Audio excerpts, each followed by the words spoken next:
டெல்லியில் உச்சகட்ட பரபரப்பு நிகழ்ந்திருக்குது. இந்தியாவுடைய பிரதான எதிர்க்கட்சி தலைவர் ராகுல் காந்தி அவர்களை டெல்லி போலீசார் கைது செய்திருக்கிறாங்க. இந்த கைதினால இந்திய மக்களே கொந்தளித்து கொண்டிருக்கிறார்கள். ஏன் கைது செய்தாங்க, என்ன காரணம், அங்க நடந்த பேரணியால் வெடித்த பூகம்பம், இது சார்ந்த முழு விவரத்தை தான் இன்னைக்கு வீடியோல நம்ம பார்க்க இருக்கிறோம். வாங்க வீடியோக்குள்ள போலாம்.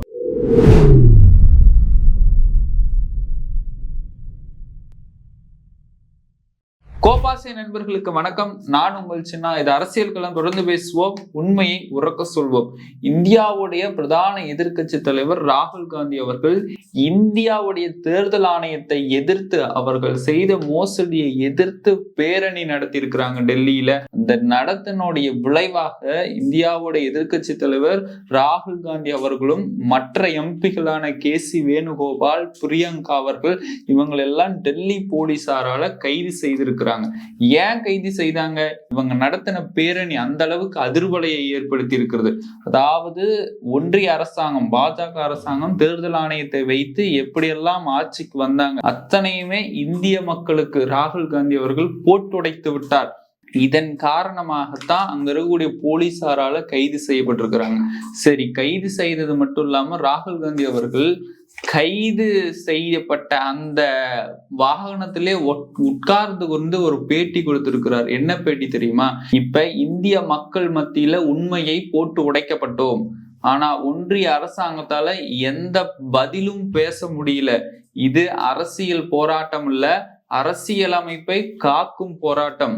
அதாவது ஒருவருக்கு ஒரு ஓட்டு தான் அப்படிங்கிற அடிப்படை தன்மையை உறுதி செய்வதற்கான ஒரு போராட்டம் அப்படிங்கிற மாதிரி தக்க பதிலடி கொடுக்கிற மாதிரி ஒன்றிய பாஜக அரசாங்கத்துக்கு பேட்டி அளித்து விட்டு சென்றிருக்கிறார். சரி, அப்படியாக பதிலடி கொடுத்து விட்டு அவரை கைது செய்யப்பட்டு இந்த வாகனத்துல ஏத்திட்டு போறத பார்க்கும் போதே நம்ம மனமெல்லாம் கொந்தளிக்குதுன்னு சொல்லலாம். ஏன்னா உண்மையை போட்டு உடைக்கக்கூடியவருக்கு இதுதான் தண்டனையா அப்படிங்கிற மாதிரியான மக்கள் கொந்தளித்து பல கேள்விகளை எழுப்பிட்டு வராங்க. சரி, ஒருவருக்கு ஒரு ஓட்டு அப்படின்னு சொல்றாருல்ல, ஏன் சொல்றாரு, அதனுடைய காரணங்கள் என்னன்னு பார்க்கலாம். அதாவது தேர்தல் ஆணையம் எப்பேற்பட்ட மோசடியில ஈடுபட்டு இருக்கிறாங்கன்னு தொடர்ந்து அவர் குற்றம் சாட்டிட்டு வர்றாரு. அதுக்கு ஆதாரங்களையும் வெளியிட்டு இருக்கிறாரு. அதாவது கர்நாடகாவில மகாதேவபுரம் அப்படிங்கிற இடத்துல, முனிசக்தி கார்டன் அப்படிங்கிற இடத்துல 35வது அறை எண் கொண்ட அந்த அறை கிட்டத்தட்ட 2 இல்லைன்னா 3 பேர், அதிகபட்சமா 3 பேர் வசிக்கலாம். ஆனா அந்த அறையிலிருந்து மட்டும் எப்படி 80, அதாவது கிட்டத்தட்ட 80 வாக்காளர்கள் வாக்களிச்சிருக்கிறாங்க. இது நியாயமாவே இல்லையே, அநியாயமா இருக்கே அப்படிங்கிற தேர்தல் ஆணைய வாக்காளர் பட்டியல ஆய்வு செய்து இந்த விஷயத்தை இந்திய மக்களிடையே அவர் தெரிவித்திருந்தார். இதை தெரிவித்ததுனால அங்க இருக்கக்கூடிய கேரளா ஊடகங்கள், நியூஸ் மினிட் ஆகட்டும், ரிப்போர்ட்டர் அப்படிங்கிற ஒரு சேனல், இந்தியா டுடே சேனல், அங்க போய் ஆய்வு உட்படுத்தி இருக்கிறாங்க. இவர் சொல்லக்கூடிய விஷயம் சரிதானா அப்படின்னு பார்த்தா அங்க போய் ஆய்வு பண்றாங்க. அங்க இருக்கக்கூடிய டெலிவரி பாய் கிட்ட கேட்கறாங்க. அந்த டெலிவரி பாய் என்ன சொன்னார் தெரியுமா? நான் கடந்த 6 மாதங்களா இங்கதான் இருக்கேன், 80 பேர் வசிச்சாங்களான்னு எனக்கு தெரியல, ஆனா இதுக்கு முன்னாடி வசிச்சிருப்பாங்களான்னு தெரியல அப்படிங்கிற மாதிரி சொல்லி இருக்கிறாரு. அப்ப அதற்கு பிறகு அந்த கட்டடத்துடைய உரிமையாளரையும் போய் விசாரணை பண்ணியிருக்கிறாங்க. அவருடைய பேரு ஜெய்ராம் ரெட்டி. ஆனா அந்த ஜெய்ராம் ரெட்டி அவர்கள் பிஜேபி சேர்ந்தவர்னு சொல்லப்படுறாங்க. ஆனா கர்நாடகாவில பிஜேபி அப்படின்னு சொன்னாலே பயந்துக்கிறாங்க, தெரியல. ஆனா இல்ல நான் பிஜேபி எல்லாம் கிடையாது, இது 80 பேர் இங்க இருந்தாங்களான்னு தெரியாது அப்படின்னு சொல்லிட்டு அவரும் பல்ட்டி அடிச்சிட்டார். அப்ப ராகுல் காந்தி அவர்கள் சொன்ன இந்த விஷயம் மிக மிக மிக உண்மை அப்படின்னு இந்திய மக்களுக்கு தெரிய வந்தது. இதனாலதான் தேர்தல் ஆணையத்தை எதிர்த்து, தேர்தல் ஆணையம் செய்யக்கூடிய மோசடிகளை எதிர்த்து பேரணி நடத்திருக்கிறாங்க. இதனால டெல்லி காவல்துறையினால சிறை பிடிக்கப்பட்டிருக்கிறார். நிச்சயமாக இது அநீதியாக பார்க்கப்படுகிறது. ஒரு இந்தியாவுடைய எதிர்க்கட்சி தலைவருக்கே இந்த நிலைமைனா இப்ப மற்ற மக்களுக்கு என்ன நிலைமை அப்படின்னு நம்ம நினைச்சு பார்ப்போம். அவர் கூடிய விரைவில் சிறையிலிருந்து வரணும் அப்படின்னு சொல்லிட்டு அனைவரும் போராட்டத்தை நாம் தொடங்குவோம். இந்திய மக்கள், இளைஞர்கள் இதை விழிப்புணர்வுடன் எடுத்துக்கொண்டு அவர் கூடிய விரைவில் வெளிவந்து இன்னும் பல உண்மைகளை மக்களிடையே உரைக்க வேண்டும் அப்படிங்கிறது தான் எல்லாத்தோடைய கருத்துக்களாகவும் இருக்கு. இன்னும் கூடுதலாக ராகுல் காந்தி அவர்களுடைய கேட்கக்கூடிய கேள்விகளுக்கு தேர்தல் ஆணையத்திலிருந்து எந்த பதிலுமே சொல்ல முடியல. ஆனா தேர்தல் ஆணையம் ராகுல் காந்தி அவர்களுக்கு நோட்டீஸ் அனுப்பியிருக்கிறாங்க. என்ன நோட்டீஸ் தெரியுமா அனுப்பியிருக்கிறாங்க? இந்த வாக்காளர் பட்டியல் நாங்க தயாரிச்சு கொடுத்தது தானா அப்படிங்கிற மாதிரி நோட்டீஸ் அனுப்பியிருக்கிறாங்க.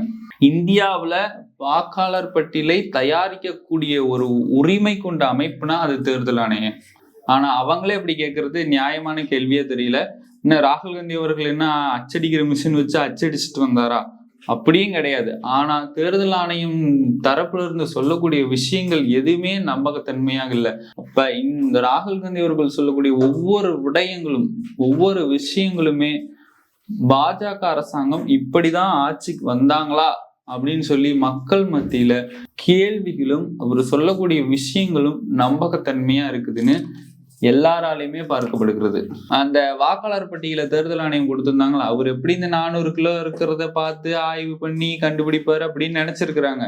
ஆனா அவர் வச்சாரு பாரு செக்கு, நீங்க டிஜிட்டல் முறையில தான் தரலையா, நான் இதெல்லாம் 6 மாதம் காலமா ஆய்வு பண்ணுன்னு சொல்லி ஆய்வு பண்ணி ஒவ்வொரு விஷயத்தையும் அவர் கண்டுபிடிச்சு சொல்லி இருக்கிறாருன்னா, அப்ப அவரு சொல்லக்கூடிய விஷயம் ஒருத்தர் ஒரு ஓட்டு தான் போடணும்னு அவர் ஏன் இத்தனை பேத்துக்கு சொல்றாரு அப்படின்னா, ஓட்டுகள் திருடப்படுகின்றன, போலி ஓட்டுகள் அதிகமா போடுறாங்க. இப்படி போடுறதுனால நம்ம நினைக்கக்கூடிய தலைவர் இந்தியாவுக்கு வரலையே, இவங்க மோசடியின் மூலமாக மற்றொரு தலைவரை தேர்ந்தெடுக்கிறாங்களே அப்படிங்கிறது தான் அவருடைய ஒரு விவாதமாக இருக்கு.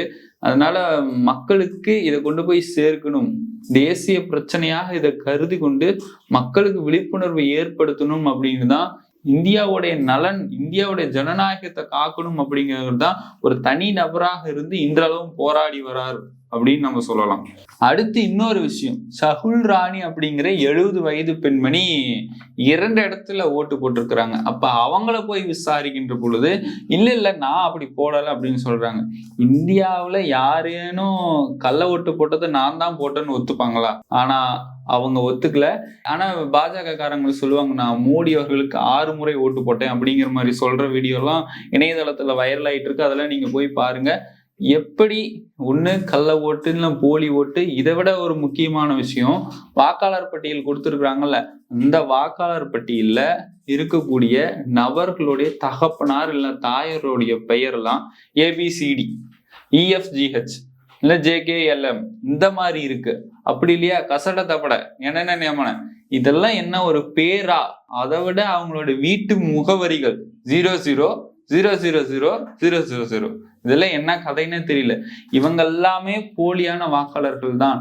அதாவது அவங்க ஜெயிக்கிறதுக்காக போலியாக வாக்காளர்களை இவங்களே பட்டியல சேர்க்கப்பட்டிருக்கிறார்கள் அப்படிங்கிற தகவல் எல்லாம் கர்நாடகா மகாதேவபுரா அப்படிங்கிற இடத்துல நடந்த மோசடி எல்லாம் இந்த லிஸ்ட் போட்டு காட்டுறாரு, வீடியோ போட்டு காட்டுறாரு, போட்டோ போட்டு காட்டுறாரு. அப்ப இது எல்லாமே அவர் சொல்லக்கூடிய விஷயங்கள் எல்லாமே உண்மையாகத்தான் இருக்கிறது. இதை நம்ம இந்திய மக்கள் உண்மையாதான் கருதும். ஏன்னா அவங்க செய்யக்கூடிய மோசடிகள் அத்தனையுமே ப்ரூஃபோட காட்டுறாரு ராகுல் காந்தி அவர்கள். அப்ப இதிலிருந்து என்ன தெரிவதுன்னா, மக்களுடைய ஆதரவோட இந்த அரசாங்கம் ஆட்சி அமைக்கல, இப்படிதான் வந்தாங்க அப்படின்னு ராகுல் காந்தி அவர்கள் சொல்லக்கூடிய விஷயங்கள் எல்லாமே ஒவ்வொன்றாக உண்மையாக தெரிகிறது. இது மட்டும் இல்லாம இதனாலதான் தொடர்ந்து அவர் ஆதாரத்தை வெளியிடுவேன், 100% ஆதாரம் இருக்குன்னு இதுக்கு முன்னாடி பேட்டி கொடுத்துட்டு இருந்தாரு.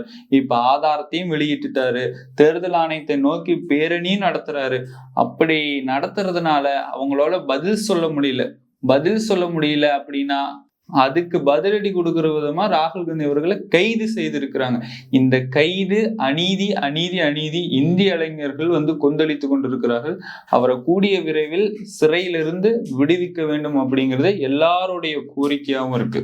இதை விட இன்னும் பல மோசடிகள்ல ஈடுபட்டதெல்லாம் சொன்னாரு. மகாராஷ்டிரா தேர்தல் 5 மணிக்கு மேல பல லட்சம் வாக்காளர்கள் எப்படி வந்தாங்க, அதுக்கும் பதில் கிடையாது. இது மட்டும் இல்லாம அங்க இருக்கக்கூடிய காங்கிரஸ் பூத் கமிட்டி ஏஜென்ட்லாம் சொல்றாங்க, என்ன சொல்லியிருக்காங்க, 5 மணிக்கு மேல இவ்வளவு நபர்கள்லாம் வரல அப்படின்னு சொல்றாங்க. அதுவும் நம்ப முடியலன்னு தான் CCTV ஃபுட்டேஜ் கேட்டாங்க.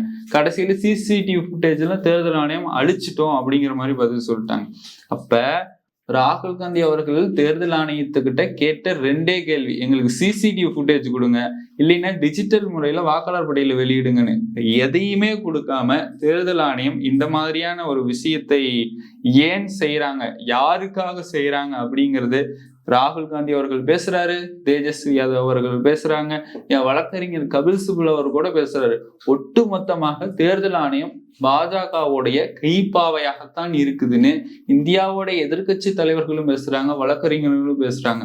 அப்ப தேர்தல் ஆணையம் அப்படிங்கிறது வெளிப்படைத்தன்மை இல்லாம, உண்மைத்தன்மை இல்லாம இந்தியாவோட ஜனநாயக ஓட்டுரிமையை இந்த தலைவருக்கு தான் போட்டாங்க அப்படின்னு சொல்லிட்டு பூர்த்தி செய்யற கடமையிலிருந்து தவறி விட்டதா, ஃப்ரீ அண்ட் ஃபேர் எலெக்ஷன் இல்லையா அப்படிங்கிற மாதிரி மக்கள் கேள்வி எழுப்ப தொடங்கி இருக்கிறாங்க. இந்தியாவோட பெரிய பெரிய பொருளாதாரத்துல முன்னேறின நாடே வாக்கு சீட்டு முறையில தான் தேர்தல் நடத்துறாங்க. ஏன் இந்தியா மட்டும் இன்னும் மிஷின் வச்சிட்டு இருக்கு அப்படின்னு பலரும் கேள்வி எழுப்ப தொடங்கி இருக்கிறார்கள். இந்த கேள்வி இந்தியாவுடைய ஜனநாயக மக்கள் சாதாரண மக்கள் கிடையாது. தொடர்ந்து அவங்க போராடக்கூடிய அவங்களுடைய ரத்தத்துல பகுத்தறிவு ஊறி இருக்குதுன்னு எல்லாருக்குமே தெரிஞ்ச விஷயம்.